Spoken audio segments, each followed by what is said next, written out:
Hello and welcome to Daytime, your place for scary stories, straight from the horror forums of Reddit. Make sure to like and subscribe for more horror tales of things that go bumping the night. On tonight's episode, a man inherits a house when he realizes that it may be something in the house trying to take control of him. So if you was left a great will, what would you do with the inheritance? You ever walk into a place and feel like the air's too thick? Like the walls are pressing in just slightly and you can't tell if it's because the room's too small or because the house itself doesn't want you there. That's how it felt the second I stepped into 431 Larkspur Bend, inherited from an uncle I'd never met in a town I'd never heard of. Larkspur was a blip on the map. Forest on all sides, no cell signal for 10 miles. Population barely 300, but the house? It was massive. 3 stories, gables, a wraparound porch that sagged under its own weight. Ivy strangled the shutters, paint peeled like dead skin. It looked like a place dreams go to rot. I was 28, no wife, no kids, just debt and too much time. So when a lawyer called and told me I was the last surviving blood relative of Jonathan Ellery and had inherited his estate and effects, I thought, why not? Maybe I could flip it. Maybe sell the land. Maybe just disappear into a place where no one knew me. But the second I crossed that threshold, I knew something was off. The inside was quiet. Too quiet. You know how old houses usually creak or settle? This one didn't. No wind, no birds, no distant cars. Just this humming silence. And the smell. Damp wood, stale air, and something else. Like something had been sealed inside too long. The furniture was covered in dust cloths. Everything else was untouched. Kitchen was stocked, lights worked, water ran clean. It was like someone had been keeping the place ready for me. But no one lived here, not for years, or so I thought. I found my room on the 2nd floor. Big window, fireplace, faded rug that looked like it had seen generations. The bed even had sheets freshly made. That first night I told myself I'd unpack in the morning. Just rest, get my head straight. But I couldn't sleep. The silence was too loud. And then I heard it. Footsteps, upstairs. Slow, measured, right above me. But there was no 3rd floor, just an attic, locked. I checked. The attic door at the end of the hall was shut tight, bolted, no key. I stood under it, heart hammering. Then the footsteps stopped. I didn't sleep. By morning, I'd convinced myself it was old house noises, squirrels, pipes, imagination. That afternoon, I started going through boxes, old papers, receipts, newspaper clippings. Nothing too weird. Until I found the journal. It was buried in the back of a kitchen cabinet, leather-bound, dusty, initials burned into the front. J.E. Jonathan Ellery, my uncle. I opened it. First page was normal. Grocery lists, notes about repairs. Then, the tone shifted. She's back. Every night she paces above my room. I told the carpenter to seal it. Doesn't matter. She's still there. Next page. The nursery sings when the moon's full. I nailed it shut. The wallpaper won't stay put. The nursery? There was no nursery in the house. At least I didn't think so. I started searching, room by room, closet by closet, tapping walls. And then I found it, behind the linen closet on the 2nd floor. A hairline seam in the wall. Pushed it, it clicked, and opened. A small room, pastel walls, faded toys, a mobile hanging above an empty crib. The air was colder in there, stale, like no one had entered in decades. Crayon drawings still clung to the walls, childish scrawls of stick figures and houses and suns. But one caught my eye. A little boy standing in front of the very same house. 431 Larkspur. The boy had my haircut, my glasses. Above it, in shaky handwriting, me, age 6. And beneath it, my name, my full name, written in crayon. I hadn't lived here. I knew I hadn't. And yet, it was my handwriting. That night, I didn't even try to sleep. I stayed in the kitchen, kept every light on, drank half a bottle of scotch just to keep the panic down. But But the house didn't care. At 3:13 a.m., the lights flickered. A soft thump above me, then another. Pacing. Upstairs. I grabbed a flashlight and a crowbar, made my way to the attic. The bolts were already undone. The door stood open. No wind, no breeze, no reason. I stepped in. The attic was empty. Just insulation, cobwebs, and dust motes dancing in the light. And then I saw it. Scratched into the wooden beam above the door in jagged, desperate letters. "It's not a house. It's a cage." Something creaked behind me. I spun around. Nothing. But the air was heavier. The dust had stopped floating. It was like the whole house was holding its breath. I ran down the stairs, out the door. Sat in my car until sunrise. When I went back inside, everything was normal. Lights worked, doors shut, nothing out of place. Except the nursery door was open again, and on the crib, a brand new drawing, same boy, same house. But this time, there was someone else in the picture. A tall figure, all black, no face, standing in the nursery window, watching him, watching me. And here's the part I haven't told anyone. As I stared at that drawing, trying not to lose my mind, I heard it again. Not footsteps. This time, it was humming. Software, sweet, coming from the mobile. It was spinning by itself. And the tune, I recognized it. My mother used to hum it when I was little, but I never told anyone that. Ever. I backed out of the room and shut the door. But just before it latched, I swear I heard a voice from inside, a whisper, like breath through teeth. It said, "Welcome home." I didn't go back into the nursery after that, not for days. I kept the door shut, shoved an armoire in front of it, and tried to pretend it wasn't there. But the problem is, pretending only works when the thing you're avoiding isn't actively watching you. And I could feel it, everywhere. The house started to change after that night. Subtle things at first. The way the air shifted when I walked through the upstairs hallway. A draft that followed me from room to room, even when all the windows were sealed. Light bulbs burning out faster than I could replace them. But the worst part was the feeling. Like someone walking just behind me. Always just out of reach. Close enough to breathe on the back of my neck. I started leaving the house during the day. Wandering into town, grabbing coffee, pretending I was normal. But even the people in town were off. The barista at the cafe froze when I gave my name. "Ellery?" she asked, pale. "As in, the house?" I nodded. She didn't say another word. Just turned around and walked away. The guy at the gas station, too, asked me where I was staying, and when I told him, he just laughed. Not funny laugh. Empty laugh. Then he looked me dead in the eye and said, "I thought I'd finally let you go." Let me go? What the hell did that mean? Back at the house, I tried to convince myself it was just locals being weird. Superstition. Rumors. But then I found the photograph. It was late afternoon. I'd been clearing out the attic, finally working up the nerve to face it. I was digging through an old trunk, mostly garbage, but under a false bottom I found a stack of Polaroids. Most were blurry, dusty, unremarkable. Except one. It showed the front of the house, exactly as it looks now. Same ivy, same porch swing. And on the steps, a boy, wearing jeans and a flannel shirt. Looking right at the camera. He looked like me. No, he was me. Same face, same posture, same scar above the right eyebrow. The date scrawled in the corner? August 1995. I wasn't even born until 97. I stared at that photo for hours. Tried to convince myself it was a coincidence. Some cousin I'd never met. A trick of the light. But deep down, I knew better. And things only got worse that night. I woke up around 2 a.m. to a cold breeze against my face. The window was open, which wouldn't have been weird, except I never opened it. And it had been nailed shut from the inside when I moved in.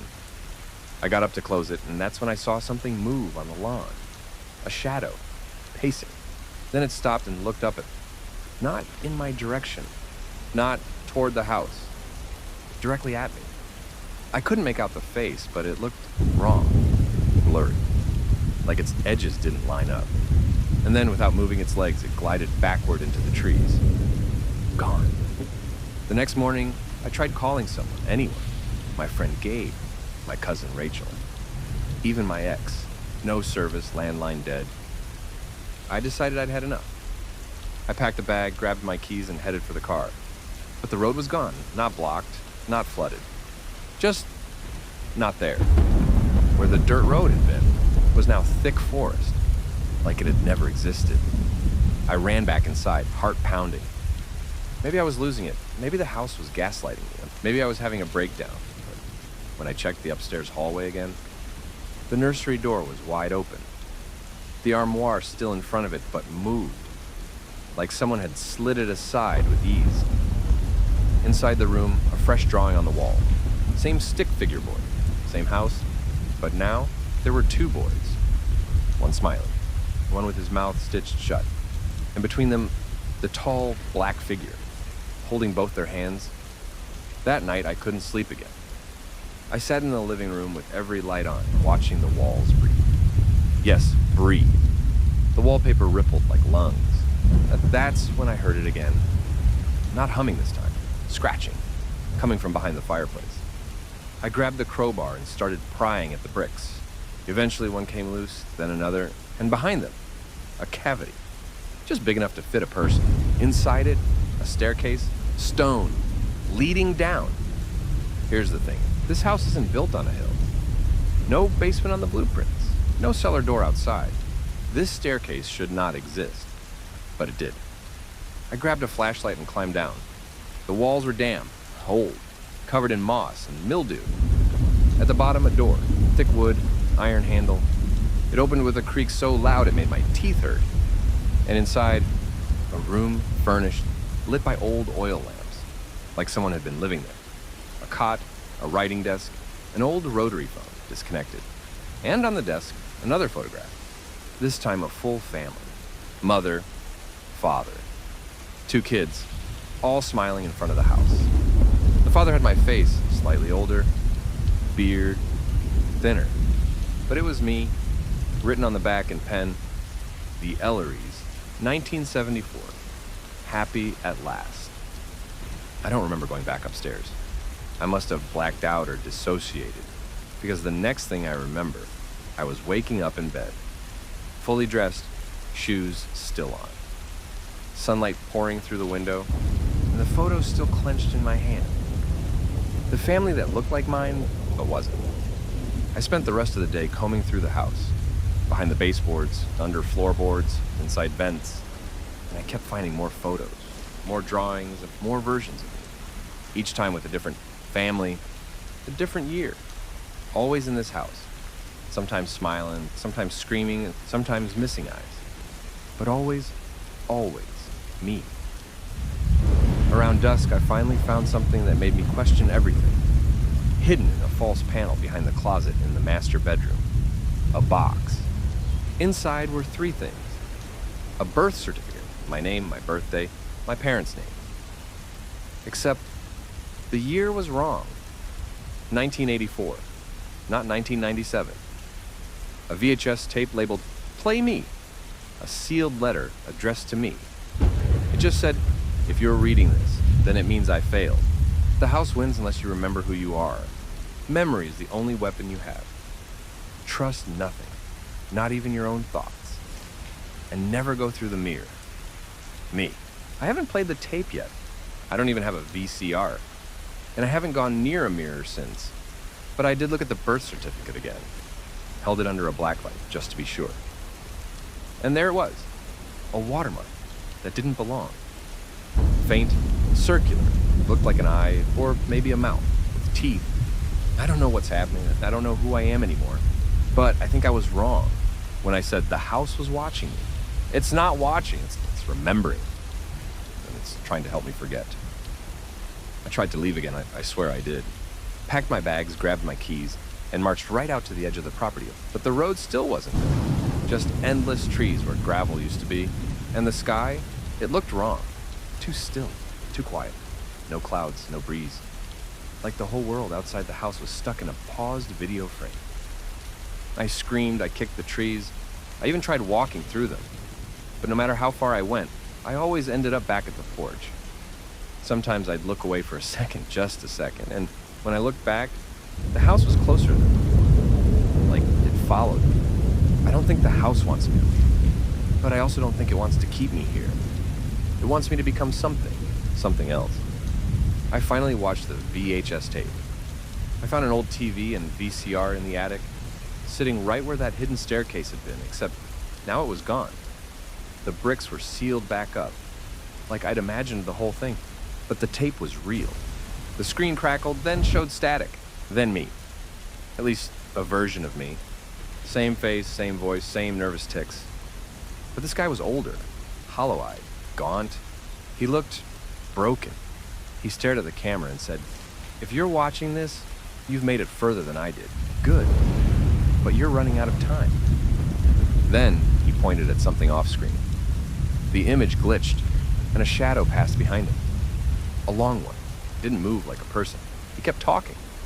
"You need to find the door beneath the nursery. The real door. It's behind the wall with the peeling blue paper.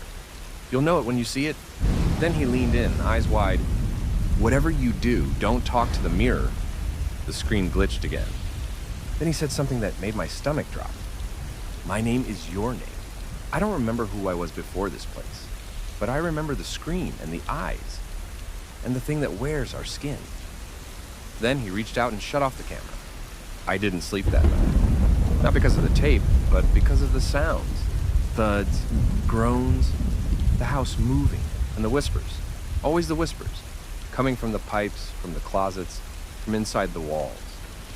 One word repeated over and over again: return. Around 3 a.m. that I went to the nursery, the door was open. That awful drawing of me in the stitched mouth version still hung beside the crib. But this time, the peeling blue wallpaper on the far wall had curled away, revealing something behind it. A scene. I tore at the paper. Underneath, I found wood paneling, old, warped. And in the center, carved with what looked like fingernails, was a symbol, an eye, with 3 pupils, dripping something that looked like ink or blood. Below it, a small latch. I pulled it. The wall groaned open, revealing stairs. Another staircase, leading down. I stared into the dark. Then I heard the mobile spin, that same lullaby. Only this time it ended with a child's laugh, right behind me. I didn't look back. I stepped into the dark. These stairs were different. Stone again, but colder. Each step echoed like it dropped into a bottomless pit. I couldn't see where they ended. The flashlight barely pierced the dark, but I kept going until the air changed. Heavy, wet.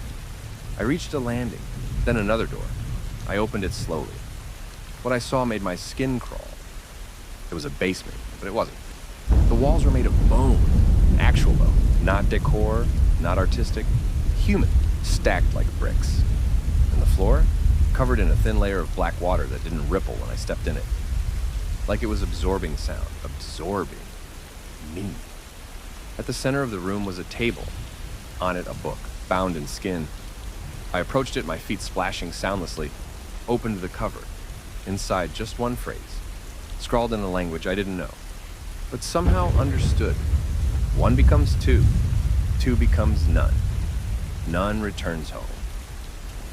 Then I heard the splash, not mine. Someone or something else had entered the room. I turned slowly, a figure, same height as me, same clothes, same face, but where my eyes were, his were voids, black pits that seemed to eat the light. He smiled, and when he opened his mouth, I heard my own voice say, "You're late! We've been waiting!" I ran, back up the stairs, back through the hidden door, slammed it shut. The nursery looked normal again, no holes, no stairs, no drawings. Even the crib was gone, like the room had reset itself. I backed out slowly, heart pounding. Went to the bathroom to splash water on my hands. And that's when I saw the mirror. It was fog. Even though I hadn't turned on the shower, I wiped it down and saw his face. Not mine. His, the double. He was on the other side of the glass, staring, smiling. And then he whispered something I couldn't hear, but I felt it. In my bones. In my blood. Since then, mirrors won't reflect me properly. Sometimes I blink and the reflection doesn't. Sometimes I walk past and see someone else entirely. A child, a woman, an empty room, and sometimes my reflection turns away before I do. Like it's checking behind it, like something's there. I tried destroying the nursery, tore at the walls, burned the drawings. The fire fizzled out in seconds. The soot spelled out one word on the floor. Soon. That was 3 days ago. And I think the house is getting impatient. I'm starting to lose time. Wake up in rooms I didn't fall asleep in. Find bruises on my arms I didn't cause. I talk to myself and forget what I said. Sometimes I hear laughter coming from my own mouth when I'm not trying to laugh. I'm scared to fall asleep. Scared I'll wake up as it, or not wake up at all. But there's something else. Last night I found another journal in the living room. It wasn't dusty. It was new, still warm. The first page read like, Day 1. I arrived at the house today. It's bigger than I expected. It was my writing, identical to what I wrote when I first got here. Except the last line wasn't mine. It said, this time he'll stay dead. I don't think the house has walls anymore. Not real ones. I mean, they're there physically, but I walked down the upstairs hall last night and ended up back in the attic 3 times. I even carved a mark in the floor to be sure. And each time, when I turned the corner, the same attic door creaked open on its own. By the 3rd loop, the mark had disappeared. I started calling it the loop hallway, but that's just the tip of it. Reality in this place is unstable now. Objects move on their own, time skips, and worst of all, the mirrors. They're waking up. I noticed it when I was brushing my teeth. Normal night. Trying to convince myself none of this was happening. Just going through the motions. I leaned over the sink, spit, and looked up. And the reflection didn't follow. It just stood there, frozen, staring at me. And then it smiled. Not a twitch, not a smirk. A slow, deliberate, predatory smile. I backed up. The reflection didn't move. Then it blinked, but not in sync with me. I smashed the mirror with a wrench. Glass flew everywhere, but the reflection stayed intact, just fractured. 1,000 little versions of me grinning back. One of them winked. That's when I realized something. The mirrors in this house aren't reflecting. They're watching, recording, waiting. I found more, some I'd never noticed before. Behind picture frames, on the undersides of drawers, inside the closet, all covered with dust, till now. Now they're all clean. Someone or something wants me to see myself, over and over again, until I forget which one is really me. I tried to escape again. Not through the woods, those were gone. No trees, no sky, just white. Pure, empty static, like staring into a dead TV screen. I threw a chair into it. Didn't bounce, didn't land, just vanished. Gone. So I went back inside, but the inside had changed too. Rooms were rearranged. The staircase was upside down. And in the kitchen, where the fridge used to be, was a new door. It looked like a mirror at first, polished black glass. But when I touched it, it rippled like water. There was something behind it. Something moving. The letter had warned me, never go through the mirror. But that thing in the VHS tape, me, had told me the real door was under the nursery. I already tried that. It led to the basement full of bone walls and doubles. So either they were lying, or the house was changing the rules again. I stood in front of the mirror door for a long time, watching my reflection. It didn't move, didn't blink, didn't breathe. I asked it a question out loud. Who are you? It mouthed the same words, except when I said you, it mouthed me. Then it reached out and placed its hand on the inside of the glass. I stepped back. It didn't. Eventually, I decided to test it. I touched the glass again. It felt like skin, cold, slick skin. I pressed harder. The surface gave way, like pushing through gelatin. And suddenly, I was pulled in. No sound, no transition, just gone. I woke up in the same house, or at least a version of it. But everything was mirrored. Literally. Furniture flipped, words reversed. Even the clock ticked backward. It took me 5 minutes to realize I was in the mirror house. And in this place, nothing pretends to be normal. The lights flickered constantly. The wallpaper bled, and the air buzzed like an old TV stuck between channels. Every door I opened led to another impossible space. a stairway that spiraled up and down at the same time, a library with books that whispered my name, a kitchen where a version of me was cooking something red and raw. He didn't look up, just kept slicing, smiling. I found a room labeled The Real Room, burned into the wood in reverse. Inside was a single chair and a full-length mirror. But this mirror didn't show me. It showed a hallway, one I recognized, the one upstairs in the real house. Except this version was lined with doors, dozens of them, each with a small window, and behind each window, a version of me. Some asleep, some crying, one banging his head against the glass over and over until it bled. They all looked up at once and mouthed a single word: "Run." I stumbled backward. The mirror shattered, but instead of glass, it crumbled like ash. The air rushed out of the room like it was being sucked somewhere. Then I heard it. Footsteps, not mine. Heavy, deliberate, slow. I ducked out of the room and ran, not knowing where I was going. Hallways twisted around me. Doors vanished as I approached them, and then I saw it. The thing wearing me. It wasn't exactly me, but it was close enough. Clothes wrong, smile too wide, eyes hollow. It stood at the end of the hallway, watching. And as I turned to run, every light in the house shut off at once. I tripped, fell, hit my head hard. I woke up on the floor of the nursery, in the real house, bleeding, alone. Or so I thought. Because the moment I sat up, I realized I wasn't in my body. I was in his, the double's. I could tell because when I looked in the mirror, he smiled. And I didn't mean to. I'm back in myself now, at least I think I am. I clawed my way out of that version. Literally. Woke up with my fingernails torn off and blood under my skin, but I can't be sure. Not anymore. Because just now, I walked past the bathroom, the mirror was cracked. And he looked out again, smiling, holding up a piece of paper. Pressed to the glass, one word on it. Switched. I think I'm losing. Not just the fight, my identity. The house doesn't want to kill me. It wants to replace me with versions of myself that obey it, worship it, that accept its lies, that become part of it, because that's what it feeds on.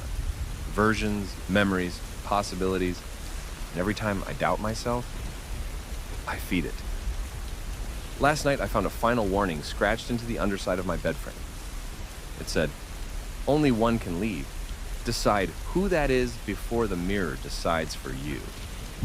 I think I know what that means. There's going to be a choice, me or the other me. And if I don't choose, if I wait too long, the house will choose for me, and I don't think it's on my side. If you enjoyed this video, make sure to subscribe for more horror tales. Hello and welcome to Daytime, your place for scary stories, straight from the horror forums of Reddit. Make sure to like and subscribe for more horror tales of things that go bumping the night. On tonight's episode, a man getting home late from work discovers a blank picture frame in his apartment. So, even though life is picture perfect, I still don't know how I got all the empty frames. I was having a good day at work. Not too much to do, just enough to make the time pass and keep me busy. I gave a work friend a ride home and had a long talk. Turns out we're both the youngest siblings in our families, which gave us a surprising amount of common ground. I got myself a chicken salad and drove home. I walked up the stairs to my apartment, and I opened the front door, and right there on the wall with all the smiling pictures of my friends and family was a blank picture frame. Empty. What the hell? While it didn't ruin my night, it made me start asking questions. I wouldn't just hang up a blank picture, and I wouldn't put it in the middle of the hallway. I have this large hallway mirror with pictures hung up on the side, and it is kind of a centerpiece. Still, I couldn't recall what would have been in that frame, and there was no photo that had slipped out. I wasn't planning on framing anything either, or if I did, I wouldn't hang the frame up before I'd put in the photo. I'd be lying if I said that it really bothered me. It was an oddity at most. For a second, I caught myself in the mirror looking anxious. Why was I letting this get to me? The weekend was just around the corner. I just gave myself a smile and took the frame down. The next day, I came home to another empty frame. Now, this was strange. It wasn't empty earlier that day, or I would have taken it down along with the other one. There would be no reason for me to only take down one frame. So what had happened between now and then that caused this frame to turn blank? And why couldn't I remember what was in that frame when I looked at it just the day before? This time, I caught myself looking bothered. The hallway mirror doesn't lie. It was time to figure this out, weekend be damned. I made two conclusions. The first was that if the frame had been emptied the day before, I would have taken it down. Hence, it must have turned empty between when I left from work and when I came home, about 9 hours in total. The second conclusion was that the photos that were framed were completely missing. They hadn't just dropped out. The backing board was intact, and the little metal points holding it back were tight. Either someone took the photo out, or it just ceased to exist. That wasn't a comfortable conclusion. My mirror image seemed to agree. I checked the locks, the balcony, the windows, all of it. I lived on the second floor, but with enough determination, a thief could get in anywhere. Sure, there would be no reason for a thief to get in and just steal a single picture, leaving the frame, but there were crazies all over. Don't get me started on the next town over, where an entire neighborhood wears creepy masks. Everything was intact. No one would get in or out without breaking something, and nothing had been broken. I went to check my keys to see if anyone had stolen the spare, but it was still there. What surprised me, though, was the key to a bike lock. I didn't have a bike, did I? There was a bike rack out front, and I started trying the key. I got a lot of sneers from the neighbors, but I tried not to let it bother me. Finally, I found the bike the key belonged to. A sporty bike, a woman's model. The seating was much lower than I'd use, and seeing as how I am a man, I probably would have gotten another kind of model. Probably. Loved the colors, though. It gave me an uncomfortable thought. Maybe I wasn't just forgetting the pictures. Maybe I was forgetting whatever or whoever was inside them as well. Maybe I was forgetting people. As a precaution, I hurried back up to my apartment. I wrote down a description for each remaining picture. I also recorded them with my phone. I committed them each to memory to the best of my ability. The next day, as I was brushing my teeth, I noticed another empty picture frame. I nearly swallowed my toothpaste. My mouth felt dry. I couldn't remember what had been framed. I could feel myself cold sweating as my heart started to race. This was impossible. I'd been here the entire time. I picked up my phone to check the video I'd recorded, but I was told the file had been corrupted and couldn't be played. I caught a glimpse of my dilated pupils in the hallway mirror as I hurried into the kitchen. The note with all my descriptions had been torn to pieces. With shaking hands, I gathered every piece and tried to puzzle them back together. They were no bigger than the nail on my pinky finger. I must have been at it for hours. I'd gotten about halfway when I realized there were several missing pieces. They were probably the description for the photo in the now empty frame, I concluded. I was not just forgetting things. They were actively being removed. It was a disturbing thought. How do you make someone forget something or someone? That last thought resonated with me. Someone. I didn't feel like I was missing anyone, but then again, how would I know? If I'd forgotten about someone important in my life and all traces of them were gone, how would I know? This gave me an idea. In some places, a lack of things can be just as telling as having something. I went through my entire apartment, step by step, and noticed a few inconsistencies. There was an empty drawer in my bedroom. I wouldn't just let one drawer overflow and another remain empty. I would have spread things out. Someone had probably been using this drawer until recently. There were several empty folders on my computer.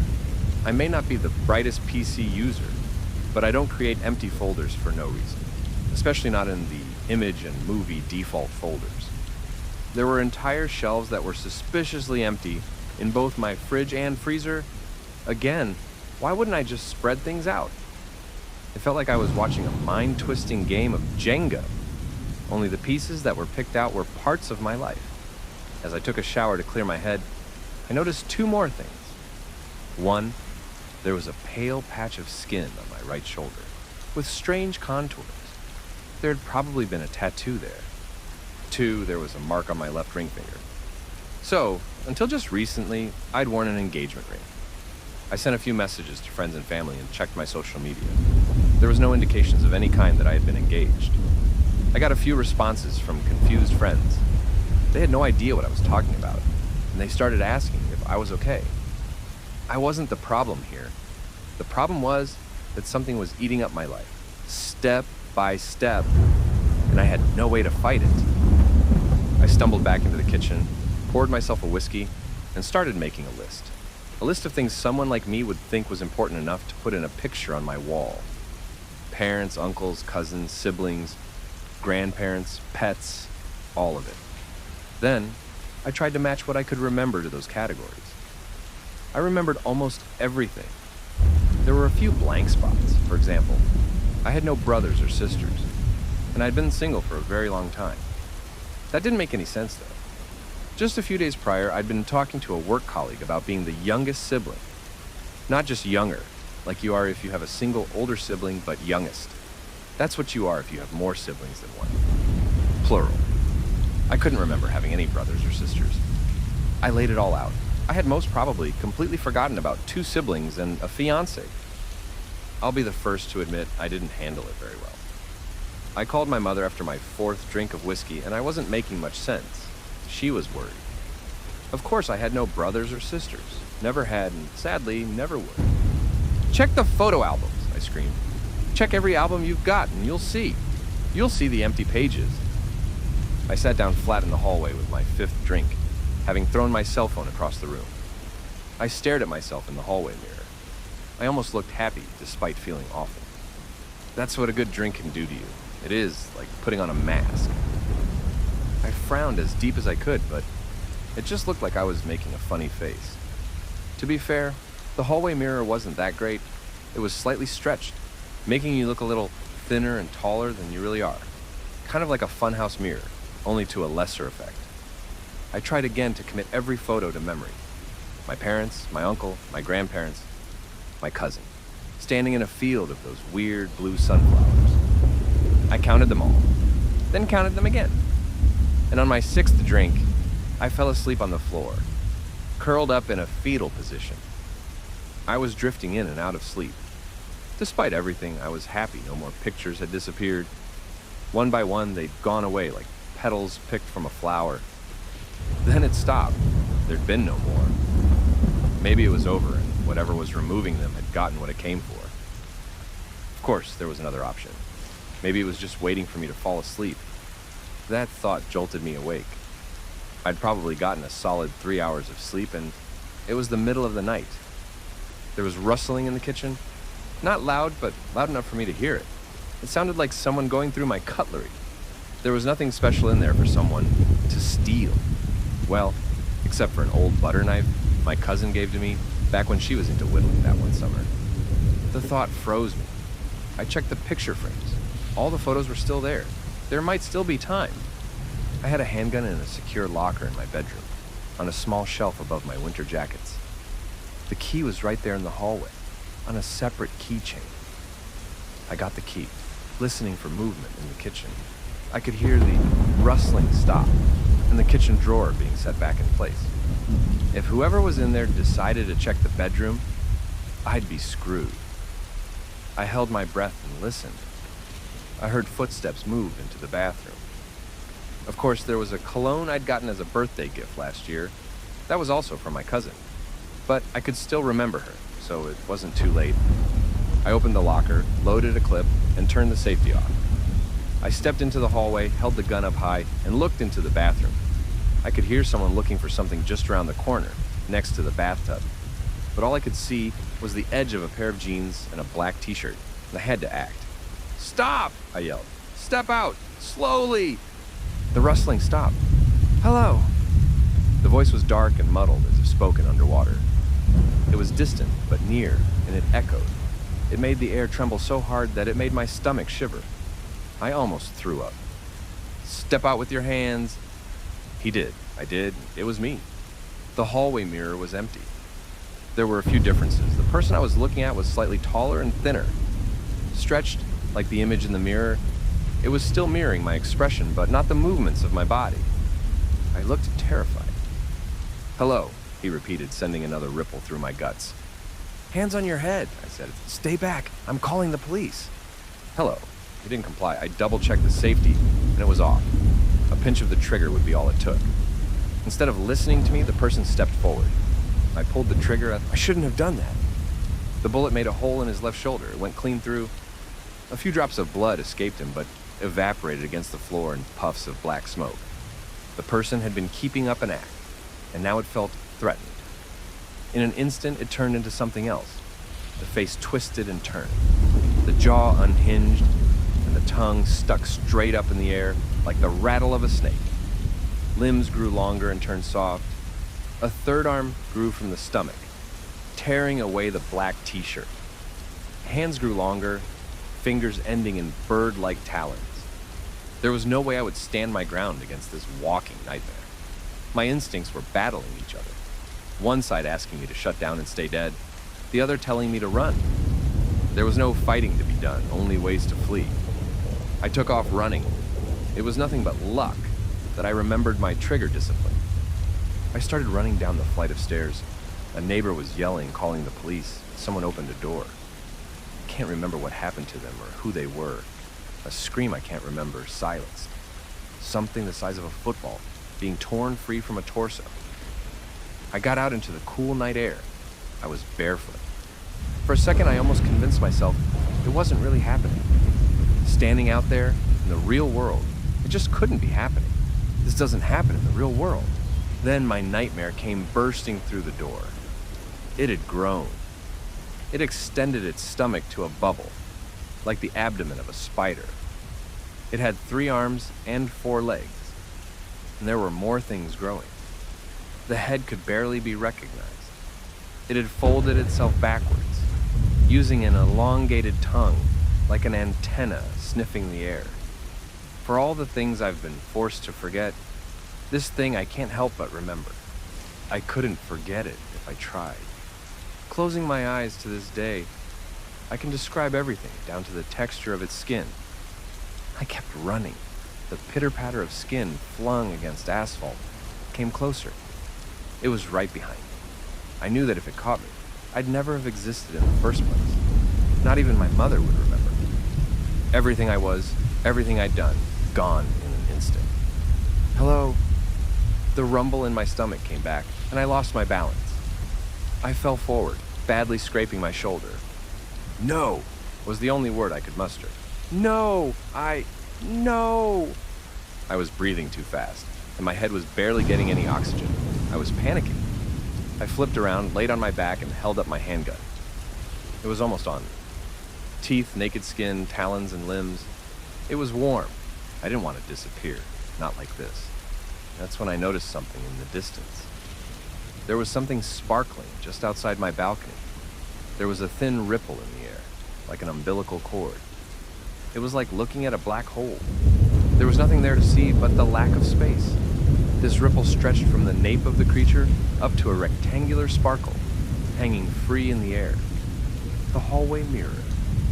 It was stuck to it. Despite teeth, skin, and claw moving in to rip me apart, I aimed for the hallway mirror. It looked so odd, floating in midair, so far above ground. An anchor. Maybe it was adrenaline, or maybe I was lucky. But the shot connected. Shards spilled out of the frame, and the creature turned around. Parts of it were falling off, evaporating into black smoke. It hurried back towards the mirror. I followed it. It fell to its knees, arms flailing. It was trying to gather the shards, to desperately puzzle it all together. Hello, it said again. This time the sound was high-pitched, almost shrieking. The creature had shrunk significantly, and as I got closer, I unloaded the entire clip into the rest of the mirror. Shards shattered against the sidewalk, and the creature was oozing with black smoke. A single eyeball tumbled out of its skull and fell into the largest of the shards. Moments later, the entire creature evaporated. I kept that shard. I can sometimes see something moving in it, but it is too small to harm anyone.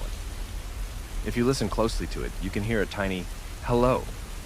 The police came, but none of my neighbors could remember why someone would have called. They hadn't seen or heard anything. It was odd, though. One of the apartments had been left wide open. It was still furnished, but no one can remember anyone ever living there.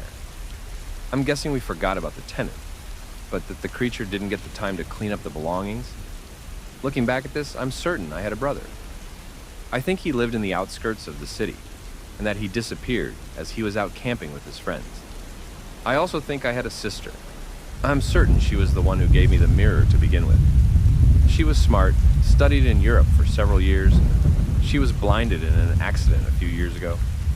I haven't figured out when or how she disappeared. My fiancée was the last to disappear. Despite my best efforts, I haven't been able to figure out anything about her. She is a complete mystery to me. Trying to mourn her knots my stomach. I'm trying to imagine what we would have done together, what places we'd seen, or how long we'd been together, but I just can't. If I only had something to remember her by, something real, I could have made peace with it. There's just no closure. It feels odd to mourn something I can't know I had, but I do. It hurts. I sometimes wake up crying, holding a pillow. My body remembers something I don't. The shower feels empty in the morning. I feel miserable shopping alone, all these little ordinary things that I should be used to feel slightly awe. I guess there are things you just can't forget. I'm posting here to make sure this doesn't happen to anyone else. If you have blank picture frames, take it seriously. Check your mirrors, make lists, try to remember. Hell, smash every mirror you have. And if anyone has any idea what the hell I should do with this shard, feel free to share. I don't mind having it, but there must be someone who can use it for something. I can't just call a scientist about it. Good luck out there.